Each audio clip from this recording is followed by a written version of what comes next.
স্বামী আৰু স্ত্ৰীৰ মাজত যি সম্পৰ্ক সেয়া কিন্তু এটি ছাঁৰ দৰে। স্বামী আৰু স্ত্ৰীৰ মাজৰ সম্পৰ্ক কিন্তু এটি মুদ্ৰাৰ দৰে আৰু স্বামী আৰু স্ত্ৰী কিন্তু সদায় জীৱনৰ শেষ বিন্দুলৈকে সম্পৰ্কবোৰ বজাই ৰাখে। প্ৰিয় শ্ৰোতা নমস্কাৰ, আসসালামু আলাইকুম। প্ৰিয় শ্ৰোতা, আহক আজি স্বামী আৰু স্ত্ৰীৰ মাজত এটি গল্প উপস্থাপন কৰিবলৈ গৈ আছোঁ।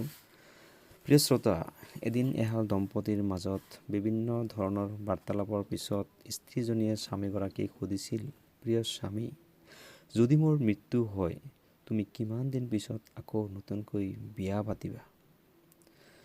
স্ত্ৰীৰ প্ৰশ্নৰ উত্তৰ স্বামীগৰাকীয়ে দিছিল যে তোমাৰ কবৰস্থানত মাটি যেতিয়ালৈকে শুকাই নাযাব। স্ত্ৰীজনীয়ে স্বামীক সাৱটি ধৰি কান্দিব ধৰিছিল। স্ত্ৰীগৰাকীয়ে বাপেকৰ ঘৰত নিজৰ ভাইটি এজনক কৈছিল, মই মৰাৰ পিছত মোৰ কবৰত সদায় পানী ঢালি থাকিবা। তেতিয়াহে মই কবৰত শান্তিত থাকিব পাৰিম আৰু মোৰ কবৰ সদায় জিকা হৈ থাকিব। ভনীৰ কথা মতে ভায়েকে কবৰত পানী ঢালি থাকিল আৰু সদায় সেই স্বামীগৰাকীয়ে নিজৰ ঘৈণীয়েকৰ কবৰৰ মাটিবোৰ জিকা দেখিবলৈ পালে।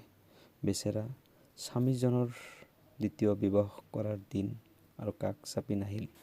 গল্পটিৰ সাৰমৰ্ম আছিল এনেকুৱা ধৰণৰ, আচলতে কোনো স্ত্ৰীয়ে কিন্তু নিজৰ স্বামীক আনৰ লগত শ্বেয়াৰ হোৱাটো নিবিচাৰে। ধন্যবাদ। জয় অসম।